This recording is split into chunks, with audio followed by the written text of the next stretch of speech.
So I guess we'll start with the questions now, where you guys can introduce yourself. Some of the people Yeah. here that didn't know you. So I'm Austin from Sleepwalkers, obviously, and I think Kyle's here. Yeah, he's joined. He's just muted right Okay. now. Oh, now yeah. Yes. Okay, he's good. Yeah, just keep going.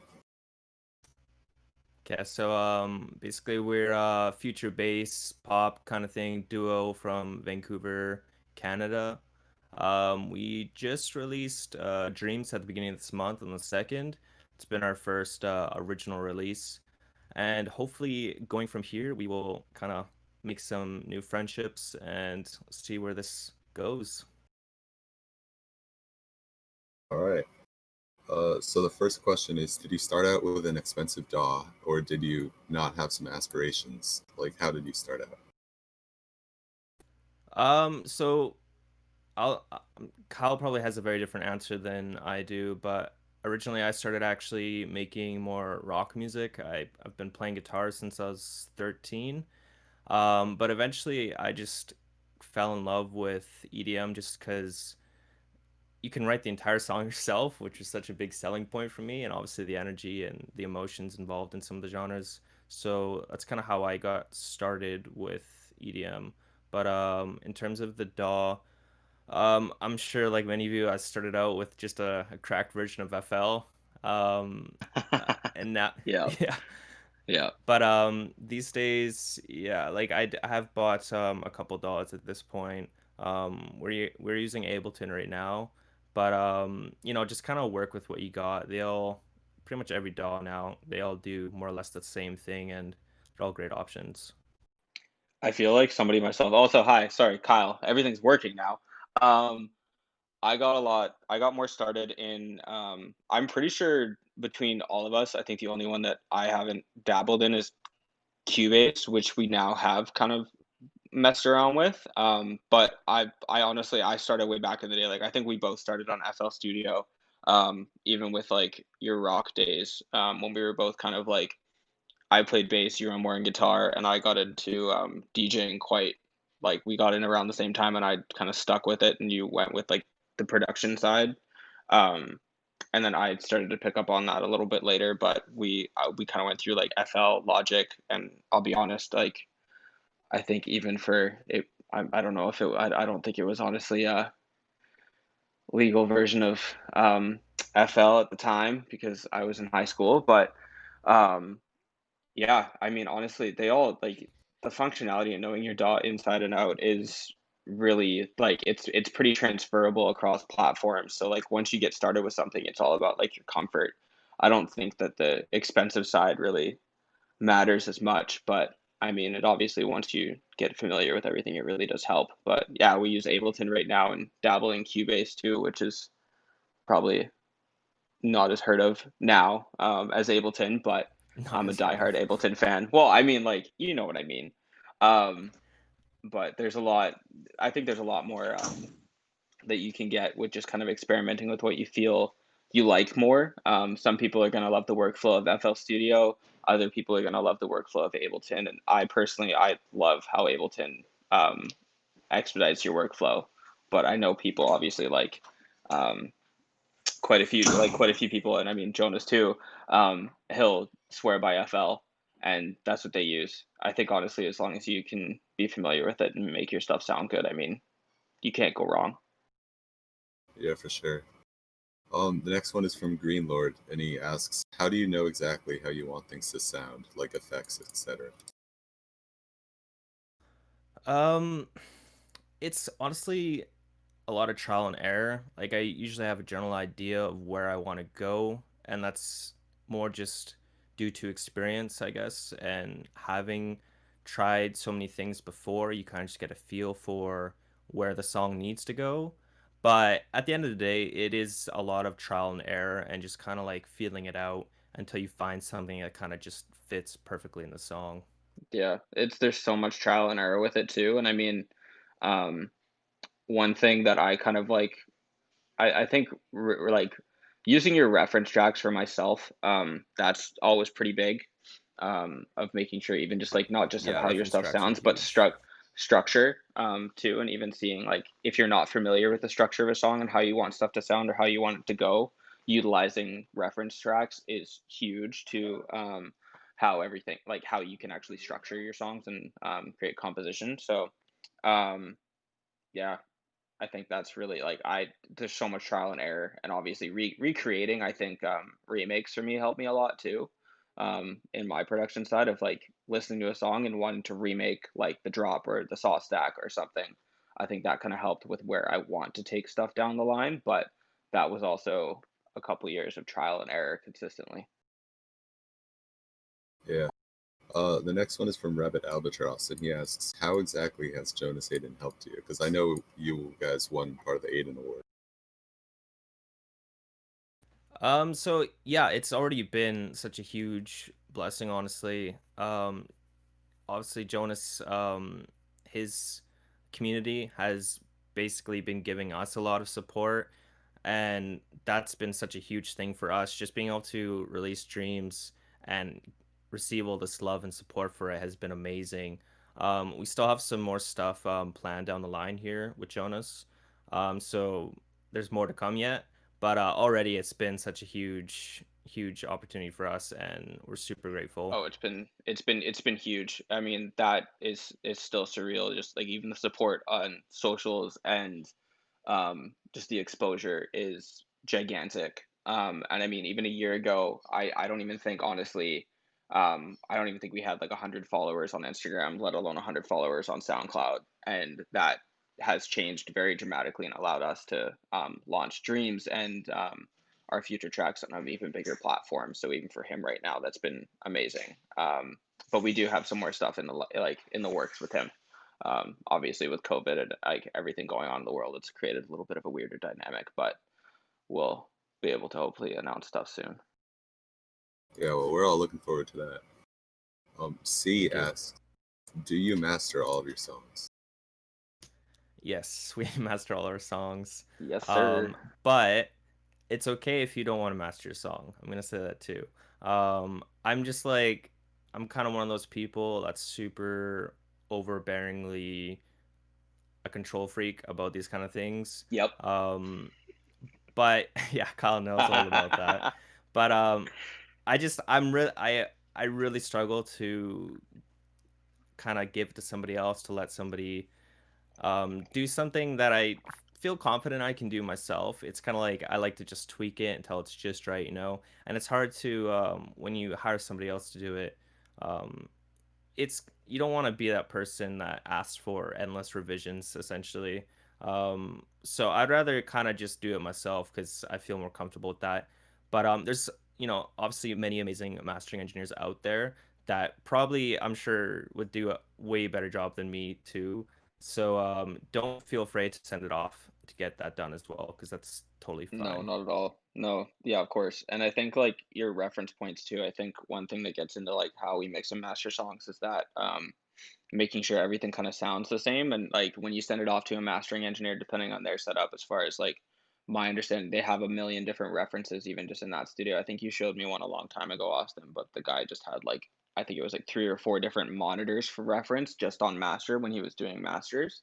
Well, the And I thing with think the that's mastering engineers is they'll have like an amazing room, they like in terms of sonic quality, they will have like the entire setup perfectly tuned with the room in terms of like diffusion which is and huge. yeah, like it's kind of like it's scientific. Like if they, I guess, are worth their salt, they'll have a room that's pretty much perfectly treated in every way, Hmm. just so they have the absolute best um, space to kind of hear everything as it genuinely is in the mix. And so they can just make decisions a little better, I suppose. And they'll also be a lot more experienced in a lot of cases in terms of like how well trained their ears are. So that's, yeah, it's, I don't think you can kind of ever go wrong with hiring somebody to do your mastering, No, but I don't I'm think so. just It's so over controlling. So Well, it's also just understanding it too, I think is huge. But I think even on the mixing side, and I know you're gonna, I don't know, I don't want to steal your thunder by saying this too, but that SonarWorks reference plugin that you swear by, Austin, has changed a lot of how I even listen to stuff because it normalizes how you listen to stuff across a plane of different like potential audio like playback sources. So from monitors to headphones, it has profiles to make everything balanced and sound the same. So Kyle's even no just doing a matter the headphone that you're SonarWorks wearing, ad here. I am, yeah, excuse me. Well, because that changed how I produce. I mean, I was producing on a pair of Beats Pros, which I will tell you right now, you don't want to do that if you want your low end to sound like gross. Um, and the moment that we switched over to using SonarWorks, that was huge because it almost changed the whole dynamic of my headphones, and I blew my mind. Yeah, But like that's been if we're something gonna, even I just for that guess, side is huge. yeah, like if you're gonna go in that direction for sure, like obviously making sure you have a good listening environment when if you are self-mastering, making sure you're hearing your track properly is definitely a huge thing. Um, and yeah, SonarWorks is amazing. I do use their plugin literally all the time. I have like the desktop version, so everything I listen to is run through that. And then there's also like the DAW version, the plugin version. If you guys aren't familiar with it, definitely check it out. Basically, how it works is they have all these different headphone profiles. So, and they have a lot of them, so they probably have whatever you're using. And then you can also get a mic and do your monitors and stuff. But, anyways, yeah, it's good. All right, that's some good advice. Thunder asked, which artist really inspired you to start making the sick tracks that you make today?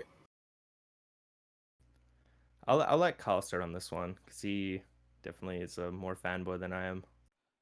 Can you repeat the question just because I got a phone call literally in the middle of that? It was, which artist inspired you to start making the sick tracks you make today?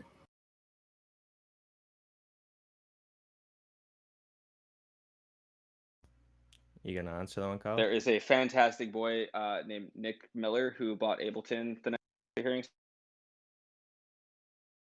Cutting out a bit.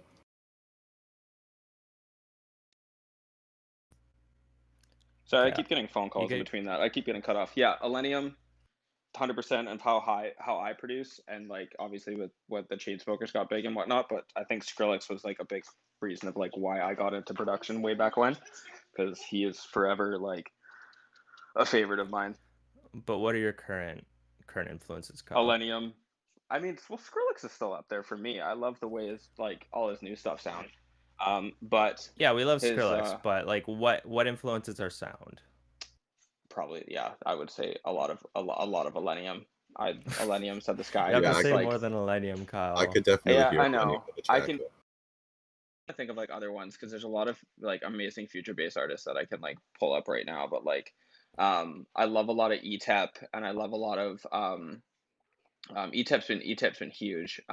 Ghost Dragon's also a favorite, partly because he's in like he's done a couple songs with their friends in Caslow, and working a lot with like my roommate Brody has been kind of cool just to hear how they sound. But a lot of like Millennium Said the Sky, that kind of sad boy trio.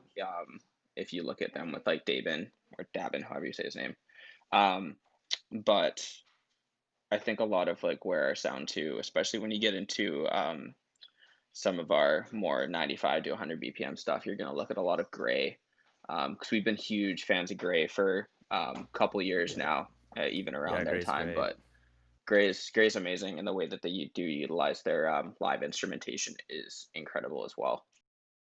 Yeah, and also on the pop end of things too, obviously like Chainsmokers, Zed, like really we do love pop music too, so we definitely take a lot of influences from that scene as well. And then for me personally, I also listen to a lot of non-EDM music. I listen to a lot of like Japanese rock, for example. So I definitely take also some influences from that realm as well. Yeah. I'm just gonna skip down a bit because this question has a lot of reactions on it. So Arvid Hagstrom asked, how many hours on average do you spend on one track? Um, Honestly, it really ranges. Some are done so quickly. Like, I'm trying to think. I think See Me Cry, for example. I'm pretty sure we got that one done in like a week. Like it was a really quick track. And Yeah. then Dreams though, for Oh example, like God. that one Oh honestly God. took so long. That was Like a that was year, literally, yeah, like if not it's longer. very, I feel like it's very subjective, and just kind of the Hmm. flow of the song. I mean, you might have stuff that's like in your taste. I know there was a lot of See Me Cry where that did kind of, for lack of better terms, just come together a lot quicker. And then I Hmm. remember on like Dreams, going way back when the project was named something completely other than Dreams, when we didn't have Mercy's vocal on it. I'm pretty sure Yeah. even at that point we had like 10 different versions, and then when we had Yeah. it switched over to Dreams, we had another 17. So I mean, looking at that kind of stuff, it is totally subjective. And just so everybody knows, it's not literally 17 different versions. It's just 17 adjustments to the Bounces, track. sorry, But 17 adjustments to the bounces and the master, but like still, when you we were going through it the other day, like looking at it, obviously with the release, and like I was like, wait, which one? Like it's yeah, 17, right? so many files. Yeah. Like there's so many files. Yeah. But at this point in time, because it's already been a while since we finished Dreams actually. But right now, I I would say about 2 weeks to a month, maybe, like Yeah, to it's like about that. totally finish a track. In Idea terms of like, formulation and yeah, to with actually get it all with the way vocals to and like, stuff. yeah, vocals That's really depends on obviously the vocalist. But to finish the instrumental from start to beginning, it takes about 2 weeks to a about month. 2 weeks. Yeah, And it's then pretty. yeah, vocals itself can that really depends too on like scheduling and whatnot. We can kind of track a vocal, edit it, and do all the mixing in like a week or two if we really need to. But Yeah. generally, we try not to rush it if we can. No, yeah, I did, like, good things take time, and I mean, I think I don't remember how many sessions Dreams was with Mercy, but I know See Me Cry was, what, 2 sessions of I think Dreams was vocal tracking? 2 sessions as well, because I thought we it was kind of like, more. I don't think so. Like maybe I we think I did the was ad only there libs for in a 2 third sessions. session. But Yeah. generally, because I like to do the lead vocals first, like as its own session, and then I'll go home, edit that and whatnot, and then I like to write all the harmonies and stuff, and then go back into the studio and record all that stuff Mhm. after. Yeah, yeah. So about 2 weeks to a month. That's the Yeah, answer. Long story short. yeah, pretty much. Green Lord asked, "What is your mixing process? Do you do it as you go?" Yes, very much Yes, a do it yes. as we go a duo here. Um it's just I'm very much I like to hear it just sound as good as possible as soon as I can.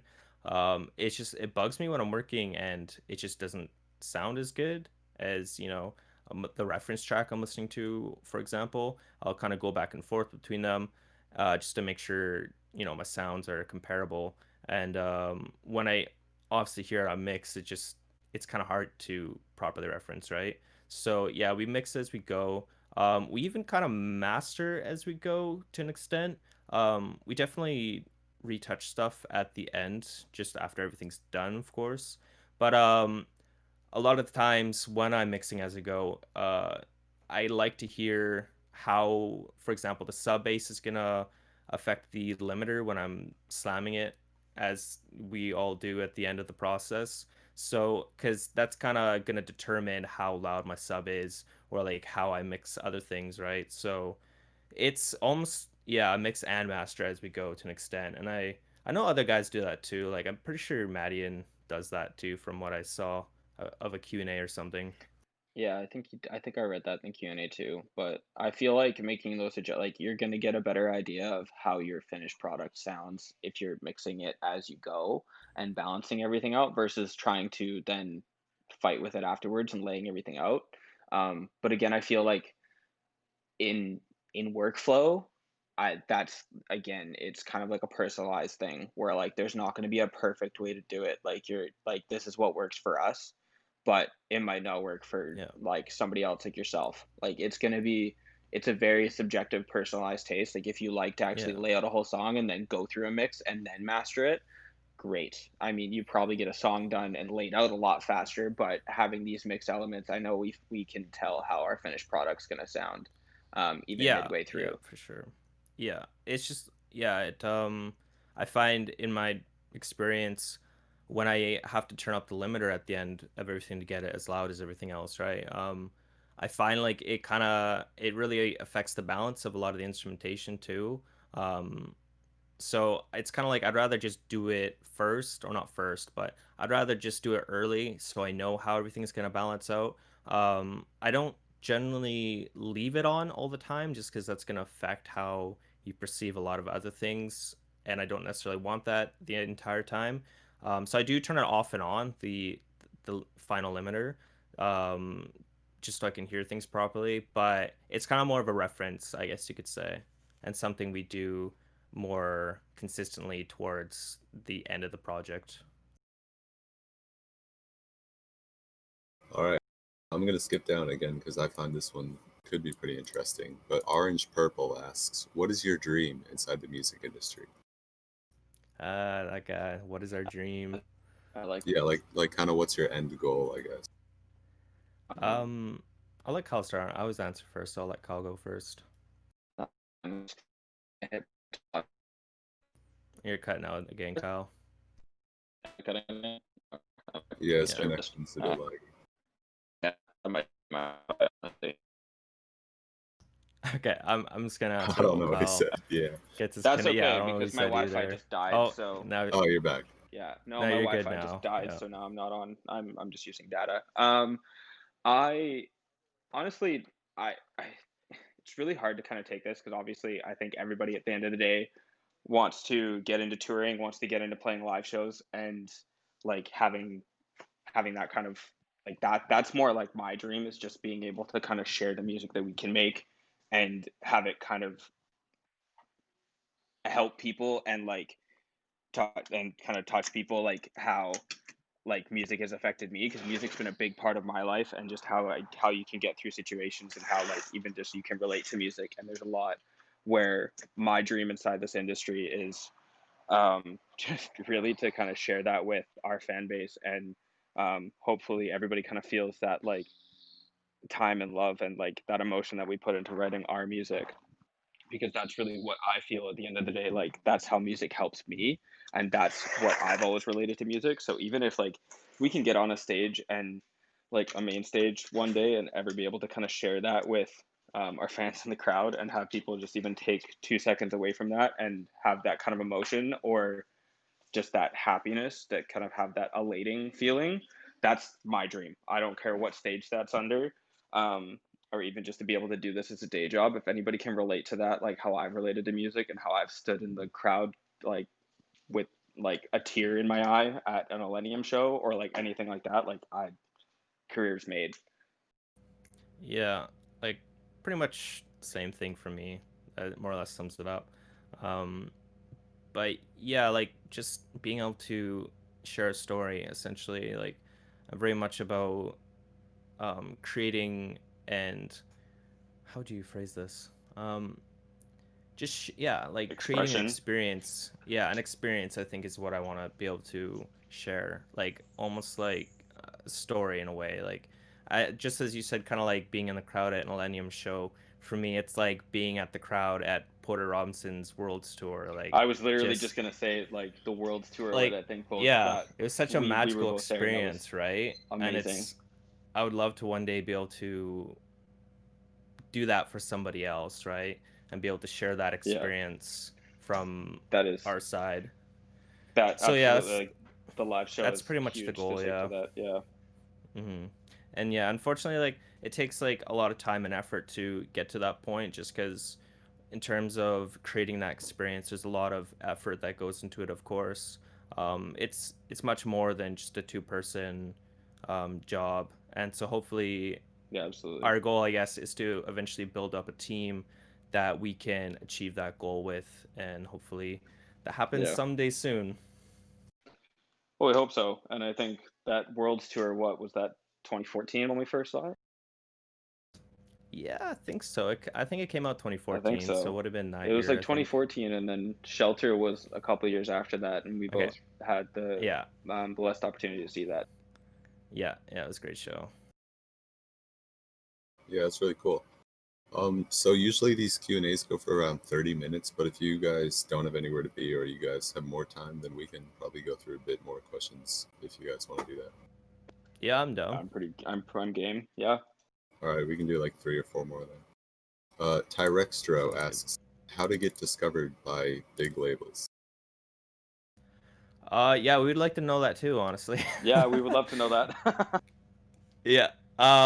Honestly, like, yeah, we can't really give personal experience, I guess, because we haven't really got to that point yet. Obviously, we've been noticed by Jonas, which is in itself a huge opportunity and blessing. But we're still working on the label part of things. We definitely have some stuff in talks, but nothing's really finalized at this point in time. But in terms of just getting noticed in general, I think it's just a matter of being consistent, um, and just perfecting your craft to an extent. Um, like I've been making music for a long time, like much longer than Sleepwalkers has been around. I've been doing stuff way before that, so it's just, I guess, putting in your time and just perfecting your craft. Not saying that my craft is perfected by any means, but it's always, an ongoing journey, right, with music, and you can always get better and improve yourself. So it's just a matter of, yeah, doing that, and then of course also, you know, consistently sharing stuff with the world too, because Yes, if you always just actually, sit on content, it's never obviously going to go anywhere, right? You have to start putting yeah, stuff out. just And the thing is too, you're not going to have like overnight success as well, right? Like there are cases of that, but for, most of us, we have to kind of just grind it out, right? And keep putting stuff out, and eventually, something picks up, and that's kind of where the ball starts rolling, right? So just keep at it, keep working on your craft, and eventually something will work yeah, out. and just like emphasize the fact of just actually put out music, whether you self-release or send it to smaller labels. Actually putting stuff out, you can get way more results with just actually releasing stuff.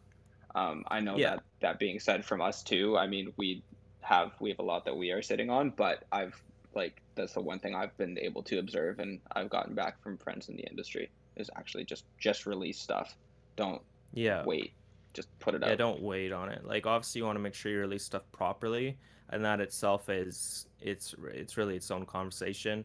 Cuz the thing is, you're not going to like go from, bedroom producer to releasing off a huge label. Like it does take time, but you can take steps in the meantime to get towards that as well. Like you can reach out to YouTube channels and whatnot. Like obviously we all know, a lot of the bigger channels that release originals and whatnot. So you can reach out to some of those channels, try to get picked up by some of those guys, and it's you kind of work your way up gradually, right? And we're still in that process too, of course. So yeah, just, do what you can with what's available to you, and eventually more opportunities will arise. There's a lot too with like those YouTube channels and like if you're looking at like Proximity and Trap Nation, like a lot of like those bigger ones and even smaller ones, they do have like submission portals as well. And even if you just like put it through there, it ends up kind of being luck of the draw with some of it. Like even between like some contacts that again friends and people have had that I know in the industry.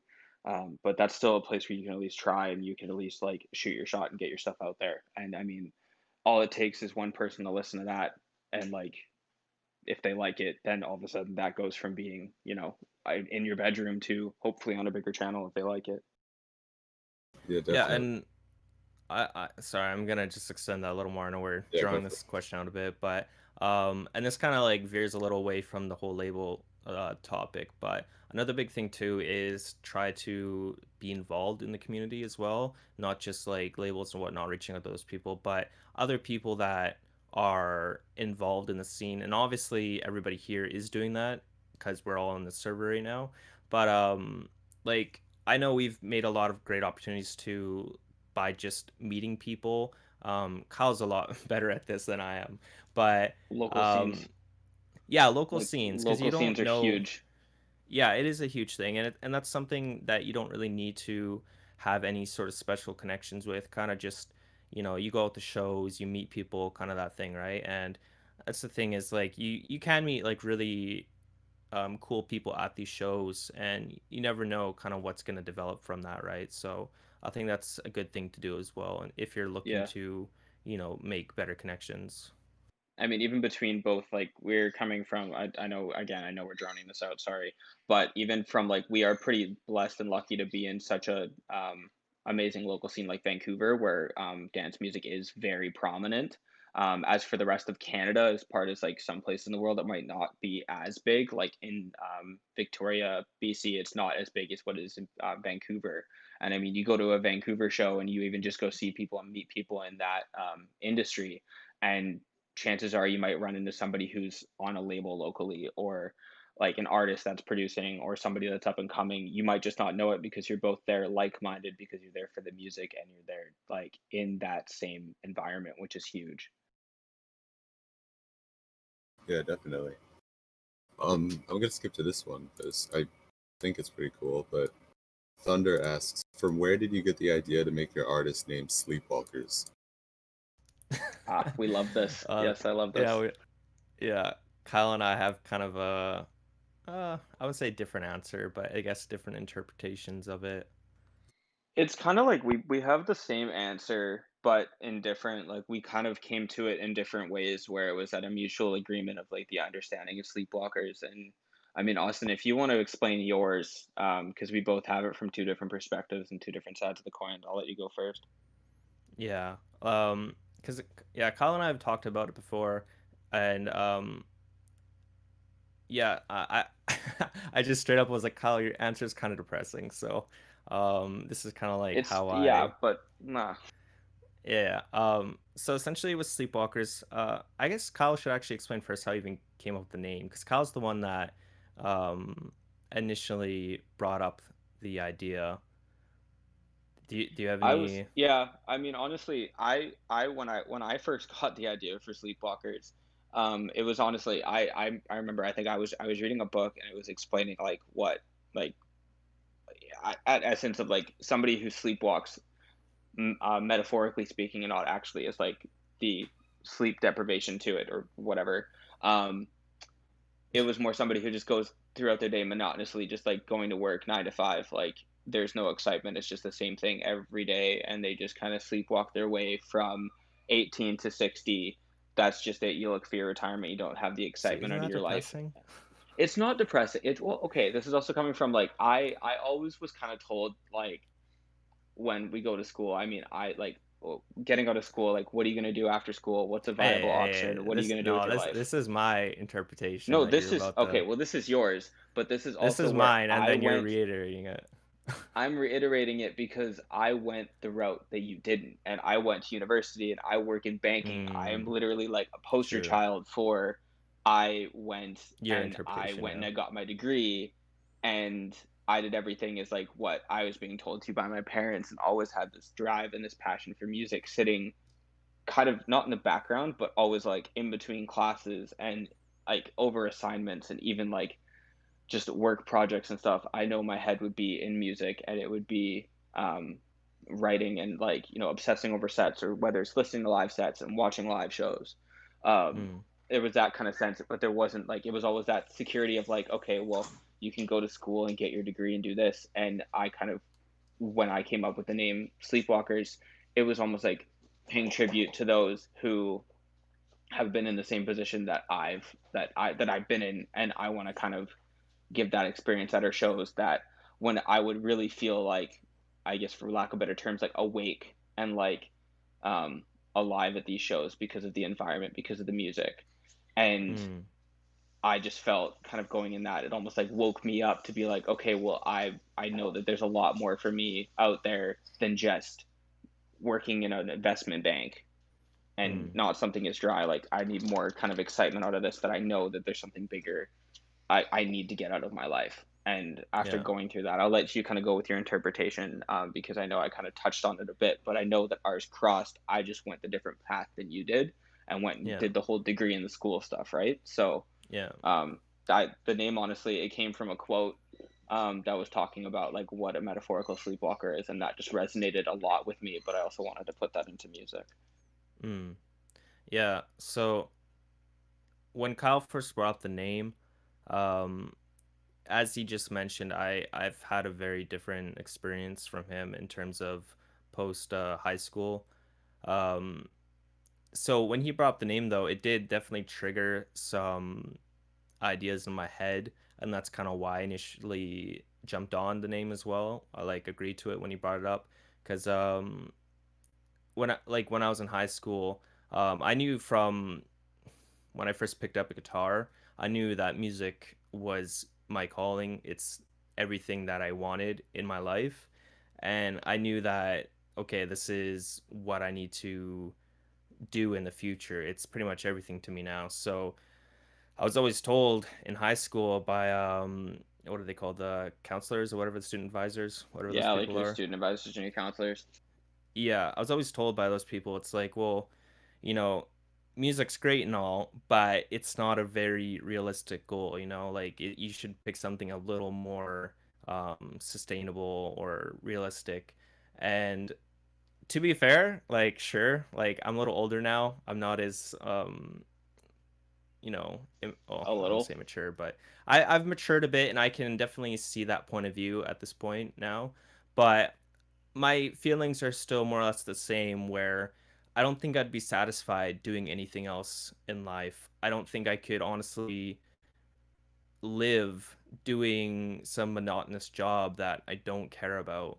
And it's kind of like, you know what, I'm just going to keep doing this until it finally eventually pays off, because I'm pretty confident that, if you just keep working and keep paying your dues, eventually an opportunity will come your way and things will work out. And obviously that more or less has happened to an extent with Jonas's support, and hopefully, we just keep going from here. But in terms of the Sleepwalkers name, it's kind of like more of a play on words for me, where I was always told that, my goals are a dream, right? It's kind of fantasy. So it's kind of like, well, if my goal is just a dream, then I guess I'm a sleepwalker to some extent, because I'm going to just keep living that dream until it's reality. So Oh kind yeah, of cheesy, you're but always living in your you're always living in